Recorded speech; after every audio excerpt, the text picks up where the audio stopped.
Hiya there, hello, welcome to the Year 5 webinar, midterm webinar. I know some people will be watching this live and some people will be catching up with it later on YouTube. It will be available on YouTube afterwards, so if you want to pass it on to other parents. Oh, good afternoon. I'm not sure if everyone saw that. I can see it's just started. Welcome to the Year 5 midterm webinar.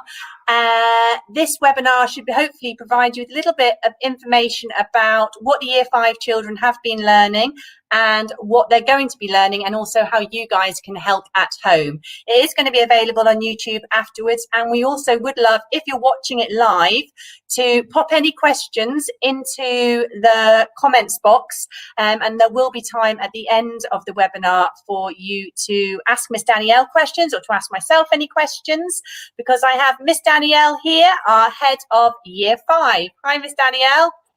Hi there, good afternoon everyone. I'm looking forward to talking through all the wonderful work the Year 5s have been doing so far and what we've got to look forward to for the rest of the year. I'm just going to start off with a little chat about our school motto, Nurture, Challenge, Excel. Obviously, right now we are in different times and school doesn't look the way that we would love it to look. However, we just wanted to reiterate and strengthen our message that we still strongly believe in Nurture, Challenge, Excel, and the children are still being provided with the same wonderful learning opportunities they would have been before. We're just trying to do things in a more COVID-friendly way, but the learning opportunities are still there. We're still trying to nurture those talents like art and music and all of these lovely things that are so important, especially during this time where we're not able to socialise as much as we'd like to. So we're just going to talk through today a little bit about what we're doing across the curriculum. We're also going to talk a little bit about secondary school transition and how you can support the children at home. So I'll get started straight off, and as Miss Laura said, if you do have any questions, please just fire them in the comment section and I will get to them at the end. So for the rest of this term, the children are studying through the context of the Victorians and the Industrial Revolution. They're absolutely loving this. I think it's probably been their favourite topic so far. We studied the Vikings last term, but they've really got into the Victorians, I think, because it's a little bit gruesome and they're learning all about lots of different diseases and how children were treated back in the day, as they like to say. They are really, really thoroughly enjoying it.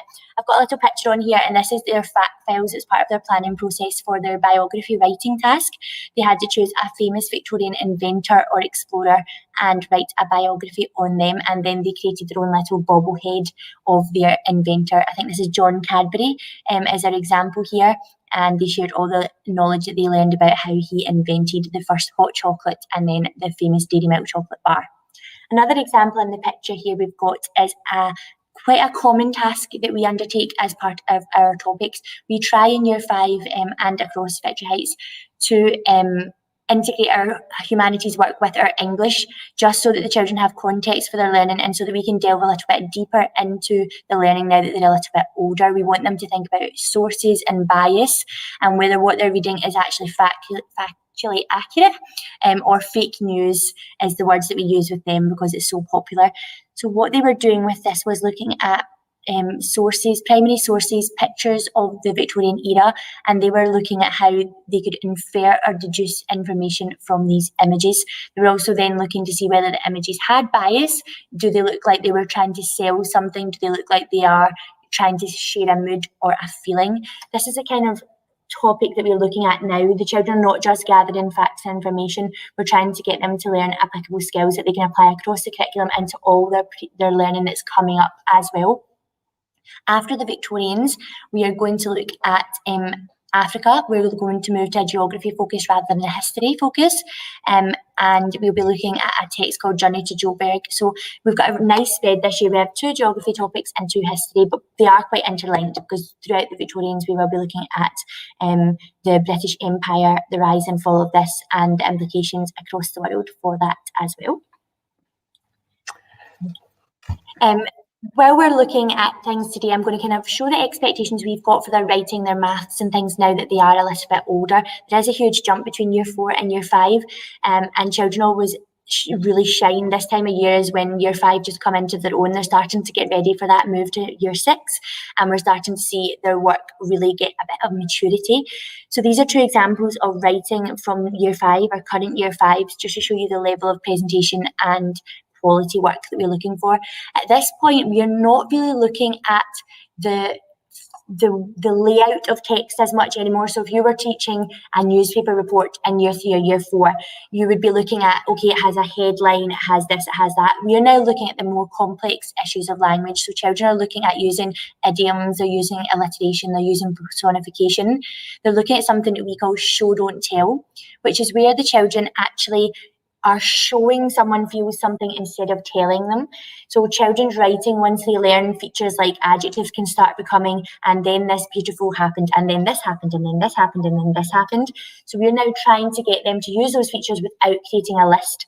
So by doing that, we use show, don't tell, which is basically using phrases such as his head exploded with rage rather than saying the man was angry, or a vein pulsated from the side of his head. So these are the kind of things that we are looking for in writing. So it'd be good if at home, if you're ever doing any reading together, you can point out these different features of language when they're doing their reading, because then they will be more able to apply it to their own writing. Another feature we're looking at, sorry, on you go, Miss Laura. No, I was just going to say, as something I'll probably add on to the end of this. I know, having a child myself in year 5, having the children writing at home can sometimes be quite a challenge. I know some children enjoy writing a lot at home, and I do think trying to write for just different purposes and for fun and making it enjoyable, and just looking at different types of writing, whether you're writing, helping to draft an email to a parent at home or a grandparent or a families. I just think keeping it so positive is really, really obviously crucial in how you can help at home. But carry on, Danielle. Absolutely. I think if children start to see things as a chore, it takes the joy out of it, and the whole point of learning English, looking at texts, working on this writing is to give them a love of language and vocabulary. So as Miss Laura says, looking just when you're reading, point it out, get them to write a letter, an email, make sure that they can point things out when you see it in the environment. So environmental text, can they see an advert when you're driving down Hesse Street? These kind of things all make a difference, even up the school, because they start to look at the conventions of language and how we actually write as adults, which is how their writing will continue to improve. Okay, shall we have a look at reading? For reading, we are really, really going in on this right now in year 5. It's my absolute passion, and it's something I can't stress enough. If you only have 10 minutes to do something with your child every night, then make it reading. It improves everything across the curriculum, their ability to speak to others, their ability to have information about the world around them, their ability to use vocabulary, their ability to write. Everything will be improved by them spending 10 minutes reading a text. And it's also just a great way for them to wind down. They are on screens more than we would want them to be at this point, when we've got the situation where they can't socialise outside of school. They're on iPads to keep in contact with grannies and grandpas and all of these different things. So that magic time in front of a book is so valuable right now, and it's a real way to escape from the world that we are currently in and give the children something to look forward to and plan their different journeys around the world in their imagination right now. For me, choosing texts that have sequels is really important when we're studying text in class, because it's an easy win for you as parents to get them to continue reading, because if they fall in love with the text while we're reading it in school, it's an easy present for you for birthdays and Christmas and things, and a way to encourage them to read. So what we're reading right now is Cogheart. It's set in a fantasy Victorian Britain, but it does have some amazing historical accuracies, which is why we chose it related to our topic. It's also just a fabulous book. It's absolutely magical. I actually think there's a movie in the works for this as well. But it's a wonderful story, and there's a 4 in the series now. The next one in the series is Moonlocket. I do have it in class for children to read once we finish this, but it's a really text-rich book, and there's some amazing activities to do online. The author, Peter Bunzel, has a gorgeous website that is so child friendly.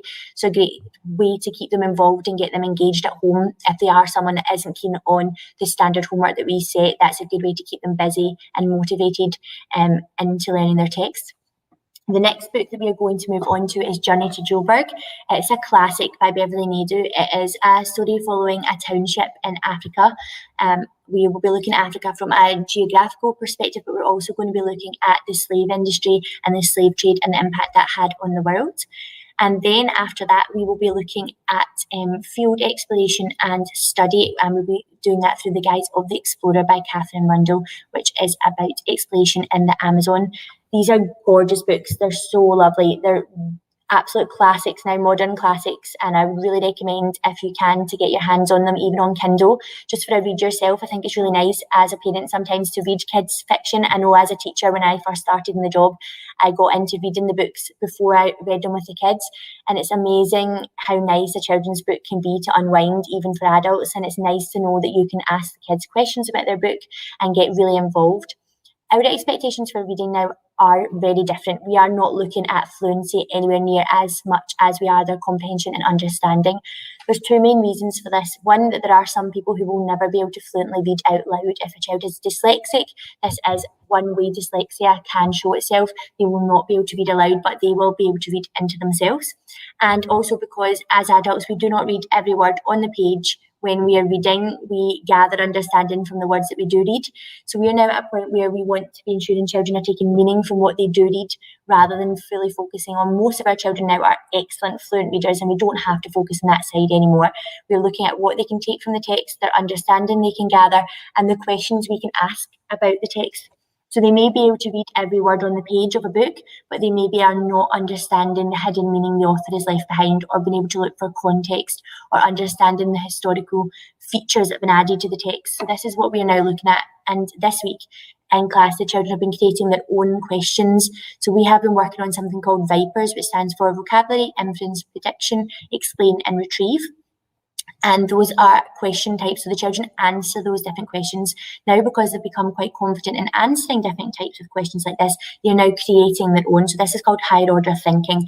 And it's about really challenging the children to be able to use their skills and apply them to different techniques. So for reading, we'd be expecting your children to be reading at least 20 to 30 minutes every evening. We are trying in school at least 3 times a week to read for 20 minutes just for enjoyment. We call it Eric time. It's timetabled, and it's literally a time where everything goes away. We all read, including the teacher, for 20 minutes, and there's no pressure, there's no discussing the text, there's no reading out loud, and it's just purely to get children to enjoy texts. I think this is really important, and it's something that I talked about with the teachers. A lot of the time we use reading as something to culturally as a way to keep children quiet, or as, oh, you didn't do this, so just sit there and read for 5 minutes. And as adults, it's our job to make reading magical, to really engage children. Take them to the massive bookshop in Dubai Mall as a day out and say, you can pick 2 books from here, off you go. Make it exciting, make it wonderful, and it changes their attitude to reading. It is a little bit of fun brainwashing, but it certainly does work, and it certainly has worked with the kids. At the start of the year, it happens with every class I've ever had. We say it's Eric time, and they're a bit like, oh, for 20 minutes I've got to read my book, and you've got kids who are pretending to read their book, just staring into the paper. But now you've got the situation where kids, they buzz for Eric time, they want Eric time to come, and if I haven't got Eric time to the minute that's on our timetable, I'm being reminded by this class that it's Eric time and we all have to do it. It's just a magical time, and it's something that you can do as a family as well. Have that 20 minutes at night where everybody reads. It just models to the children that reading is important, and it's not something that can be pushed to the side, that it's a real priority in life. And I think that's obviously something we would love the children to take from Victory Heights, as a love of reading for a lifelong love, rather than just something we do while we're at school. So you have this big collection, Miss Danielle. Yes, so this is 50 recommended reads for Year 5 pupils. I will send this out on Seesaw after the meeting in the announcement section. It's just a PDF, but it gives you a whole host of different books that are recommended for children in Year 5. And it also gives you links to Amazon to click and purchase the books if you would like to. But it just gives a variety of different texts. We can fall into the trap of only reading David Walliams or the Wimpy Kid books, which is obviously not helping with their vocabulary development. These are great books, and I'm a firm believer that anything that gets a child to read is worth it. We don't all want to watch highbrow things on Netflix, so why do we expect children to want to read like that? But we want to see them as more of a gateway into more challenging texts, and finding recommendations from lists like this is excellent, because a lot of the time they are ways to move them away from these kind of commercial books that the children gobble up but are not necessarily always going to further them academically. So there's some nice examples on here that are very similar to Wimpy Kid and David Walliams, which are the popular ones right now. The Kid Normal series in Iguana Boy, the vocabulary in these is a little bit richer and more challenging, and there's some absolutely gorgeous novels on here, like Boy at the Back of the Class, Beetle Boy, and The Nowhere Emporium. The Nowhere Emporium is probably one of the best children's books I've ever read. I definitely didn't write that. It's actually my friend's partner who did write the book. That's where I'm getting confused, but it's a phenomenal story. Miss Lisa highly recommended it to Scarlett in the class as well. And it is a series again. There's the Elsewhere Emporium after that as well, but it's just a book of pure wonder that will spark imagination, and that is what we want when we want them to write. Some of these books they may have already read. We have used some of these for our school texts, which just shows the quality of the books the children are exposed to at Bidgie Heights, because these are highly recommended texts. But some of them will be amazing for you to read as a family together, because they do have an amazing moral message. The Fastest Boy in the World is an amazing story with a gorgeous moral, as is Bright Storm as well. So I will send this out just so that you can see it more clearly, and you can click to purchase these if you would like. Oh, these look amazing. Right, on to maths, Miss Danielle. Math is probably, as a parent, the subject we get the most questions about, because it sends a sense of panic into us all as adults. So please do have a look at the app. On the app, Mr. Alex has uploaded the school's calculation policies. These basically explain exactly how we teach addition, subtraction, multiplication, division, and it will be the methods the children are familiar with using. So if you are doing work with them at home, it makes a lot of sense for you to have access to these policies and to be able to use them, because it stops any confusion or any arguments or mum, that's not how I do it at school moments that we've all had. And it just makes life a lot easier for you. We also have been adding knowledge organisers in Year 5 to Seesaw for you to have a look at, which gives you the kind of mathematical vocabulary we use for different topics, and it gives you an idea of what they are covering at any given time. We are just about to start fractions with the children this week, which is something that they find quite tricky. So it will be something that they will need a little bit of reinforcement with. So it will be important for them to continue to practice their times tables on TT Rockstars. I can't stress that enough. If they are going to do 10 minutes of reading, 10 minutes of practicing their tables is just as valuable. It might be old school, but it is how they are going to improve in maths, because right now our children are amazing mathematicians. They understand how to do long multiplication. They understand what a fraction is.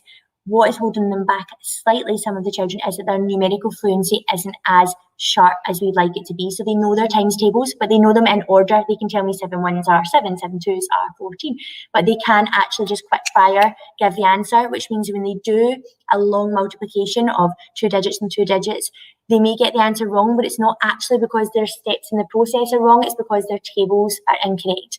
So if we can practice our tables at home, this will really benefit all of the children in Year 5. And this is not a Victory Heights problem. This is a global. This has been on since the dawn of time. I remember my teachers telling me this at school: your times tables are invaluable. But I really can't stress it enough that if homework is an issue for you at home, or time is tight, 10 minutes of reading and 10 minutes doing tables with the kids is invaluable. It's going to make such a huge impact, and it's also an easy win for you, because using things like Prodigy and TT Rockstars are easy wins for you as a parent. The kids really enjoy it. They beg to play these in class. So it's an easy way for you to get the children to engage and improve their learning. So something that I'm very, very passionate about, Miss Danielle, is moving on to Odyssey. This is a big one, I think, especially right now. People are using Zoom and StreamYard and online platforms, and it's not a comfortable situation for anyone involved to be online and to Zoom. So we are looking at Odyssey. It's always been a big priority at Victory Heights, but I think even more so now that we need to be active listeners. We need to show that we can engage with other people, and we need to be able to present and speak in front of others. So we've been trying really hard to focus on this in class related to our topics. So in term 1, we've got the gorgeous Amelia here, has written a speech as a Viking warrior, and she's trying to convince her tribe to do what she wants them to do. She recorded it and used green screen. She used Forest, which is a alliterative mnemonic to help remember important features of a speech, and she recorded an amazing speech as the Viking gobbler, the Belch, trying to persuade his troops to go and capture their dragons. The next example is actually a little bit more sophisticated. We took it on to the next level in the next term. And this term it was looking at our Cogcart novel. In Cogcart, there are animatronic animals that come to life when they're wound up.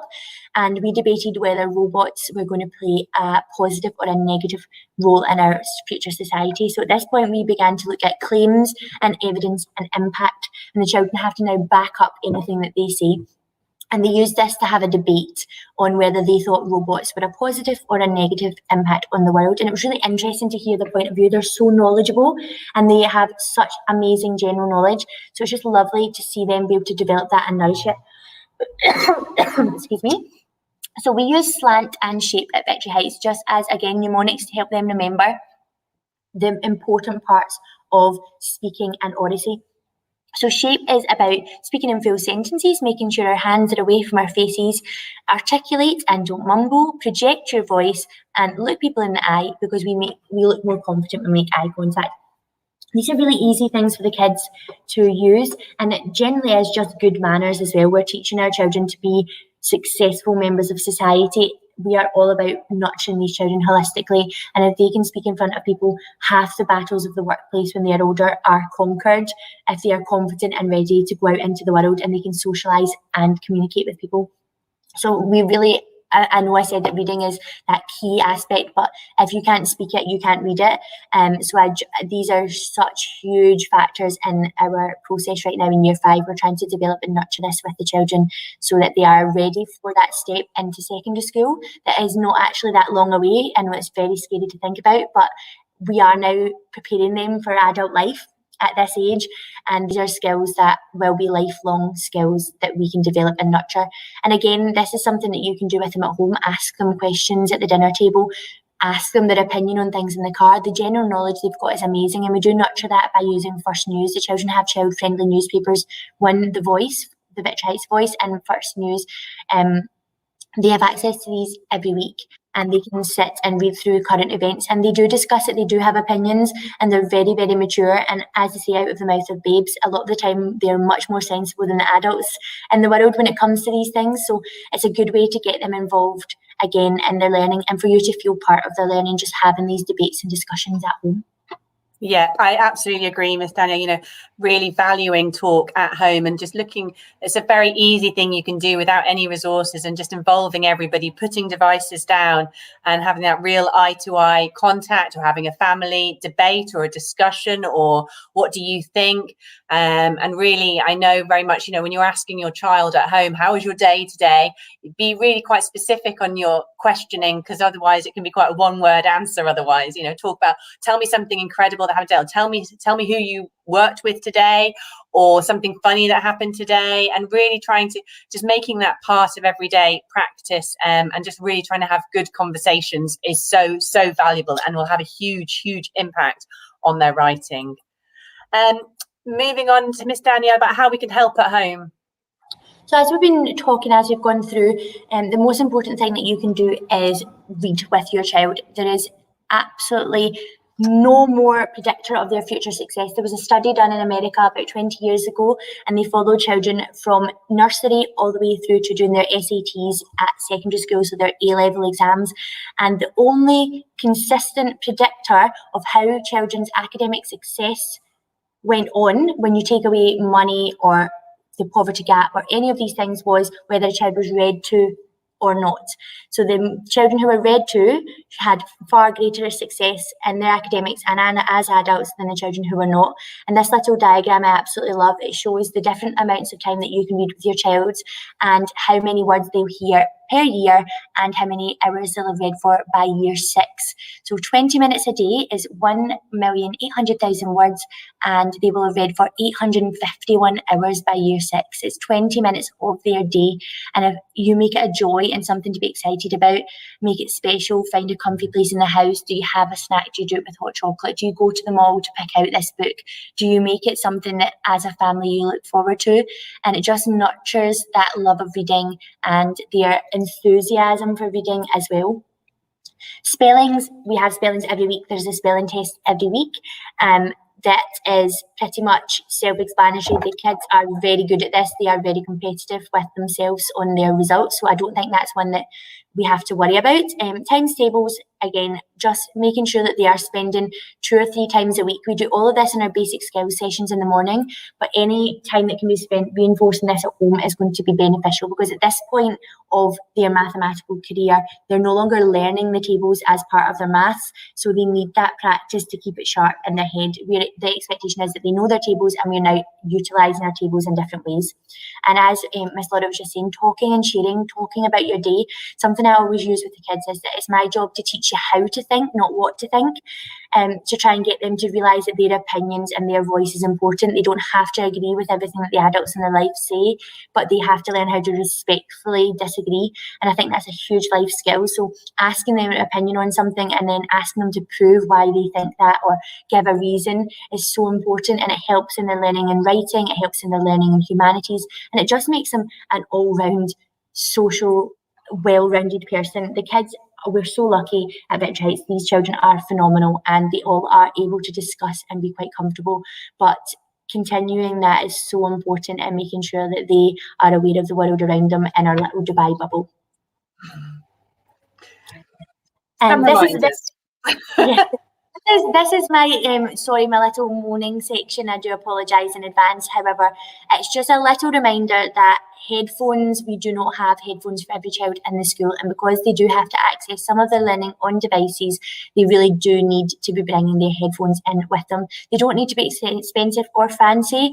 They can be the ones that come free with your phone. It just needs to be something that doesn't disturb the other children around about them, particularly in the afternoons where the children are not all doing the same task. So it can make it a little bit tricky if we have children who don't have them with them. The next one, which is probably the children will tell you how much I go on about this, but is charging their Chromebooks. We have one working plug socket that is not plugged in the classroom, and the children don't bring their chargers every day. So you can imagine the drama with a school this size, with this many children using devices, that we cannot physically charge everyone's Chromebook. So it's also just teaching them responsibility. In year 5, it is not mum's job or nanny's job or dad's job or granny or whoever's helping them get organised to be ready for school anymore. It's their job, and that's really important to develop that independence and that resilience. If they don't charge their Chromebook, they're going to come in and they are going to get me asking, well, why didn't you charge it? And the answer, my mum doesn't wash anymore in year 5. That's not mum's responsibility anymore. That is their job to do that. And I think that's really important. We're going to move on to talk about secondary transition and how we can support that. And I think them being organised about their own belongings, them being able to manage their own time, and them knowing that in life occasionally we have to do things that we don't want to do and prioritise things we don't want to do over the fun things, are the most important lessons they can learn to make that transition more smooth. This one obviously is more a parent thing. If you can make sure that the stationery is replenished, it is the teacher's biggest mystery in life what children do with glue sticks, because they go through so many. It is absolutely mind-boggling. All over the world, the same problems, all over the world. You spend so much of your career saying, where's the lid for that glue stick? Where's the rest of that glue stick? Why is that glue stick here? But they don't last very long, and we can't be giving them out right now. We're just not allowed to touch them. It's just about keeping everybody safe. So if we could just make sure that their stationery is replenished every half term, probably for glue sticks. The rest is once a term is going to just need a bit of a sharpen or a tidy up. And please, this is the bit at the bottom to remind me, stuff. If they can only bring the bare minimum that they need to bring to school, because we do have tiny single desks. And unfortunately right now I'm seeing Chromebooks falling onto the floor and things because they have 6 pencil cases, a teddy, 3 books, a bookmark, 6 water bottles.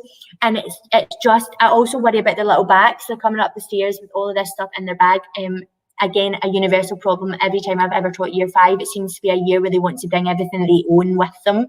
But if we could just bring their Chromebook, their Cogheart book, and their pencil case, that's all they need. That is literally all they need at school, and we just don't have the space with these single desks for them to bring their entire bedroom with them. But I do talk to them about this every day, so they probably have already told you about my moans. And as I said before, home learning, we are putting home learning on every week. There isn't a huge uptake on the optional grid that we give out. And I get that. I am a huge advocate that home learning has to be purposeful and has to be flexible and it has to fit in with your family life. They are children after all, but if you do have time, please try and prioritise the reading and the tables like we spoke about before. Those are just things that are going to stand them in exceptionally good stead throughout their school career. And I think that was it with the water. We will send them in with water, Miss Danielle, so they are kept hydrated. They're very good. The year fives are very good with their water. The kids are good at reminding me about that as well. Now, this is going to scare a lot of parents, I can imagine, because I know that there will be meetings with Miss Sasha. I'll let you carry on, Miss Danielle. No problem. So in Dubai, it is a very early process when you start to think about moving children on to secondary school. So please, I do apologise if this is just set panic into you that your babies are going to be at this stage. It is still a year and a bit away. However, the process does actually start now in Dubai for your transition to secondary school. There's a couple of reasons for this. Places at a lot of these schools are very highly sought after. Dubai is a transient place and they need to know the secondaries, their anticipated intake of pupils, and also because you have such an amazing choice of schools, it gives parents time to go and have tours of these schools, go back with their children and really take time to make this big decision. It is a big decision, but you really cannot go wrong in Dubai with any of these schools. They're phenomenal and there is a right school for your child, and that will not always be the same school as your best friend. This is a personal choice as a family. You have to look at lots of different things. Getting there is a big thing. Where do you live in proximity to the school? Is it the right fit for your child? Are they musical? Are they sporty? Are they academic? Where will their talents be nurtured best? Do they get that feeling? You will all know the feeling that you got when you came to Victory Heights and you knew this was the school for you. You will get exactly the same feeling when you go and do tours of these secondary schools. Now, obviously, some of the schools have academic requirements that have to be met for you to be able to gain entry, and it is very competitive. And Miss Sasha will be meeting with Year 5 parents individually at the beginning of March. She's going to send something out about that in the next day or two. And it's going to just provide you with a one-to-one meeting where you can discuss your child's results in their CAT 4 assessments, their GL, and how they get on, and their resilience, and all these different aspects that are so important when making this choice. We will always be realistic with you about how likely it is for your child to be able to be accepted into some of these schools. And all of these schools are not for every child, and I can't stress that enough. There is none of these are better than the other. It's all about your child, their personality, and where they will be best nurtured. And we have got a wonderful school now that we are partnered with, Southview, that more and more of our children are going to as it's growing and growing in size. So you have so many wonderful options. Dubai College is obviously very, very academic school. We have great relationships with them, and we have quite a few children this year from year 6 have successfully gained entry. We also have children joining the English College, Dubai British School, and Desk, Jebel Ali and Jess. Jebel Ali and Jess are always exceptionally popular just due to the location and the proximity, as well as being wonderful schools. Getting the school bus in the morning is not for everyone, and that is something to factor into your decision. If you are still going to have children at Victory Heights, do you have time to take your children to Desk or whatever, because it does impact your decision and your quality of life as well as your children's as well. But we are all very experienced in this process, and Victory Heights has amazing links with all of these schools. So if you do have any questions, you can give me a message on Seesaw or by email, and I can answer as best as you can. We know your children inside out, so we can help you with this decision because we do have such good links with these schools, and we will help you find somewhere amazing. But it's on you now to book the tours. We don't do that as a school, but they have started. Most year 5 parents start around December onwards to arrange with these schools different tours and times. The unfortunate thing is right now that you can't visit during the school day. It's after the school day, so you're not getting the same buzz as when there's pupils in, but they have made amazing videos and webinars and different things for you to try and get the same feel that you would during the school day. So I would advise that, particularly if you have a strong passion for either Dubai College or Jess, to start the tour process now, just because they're obviously very highly sought after places. The children sit their assessment to gain entry to secondary school in the first 6 weeks of year 6.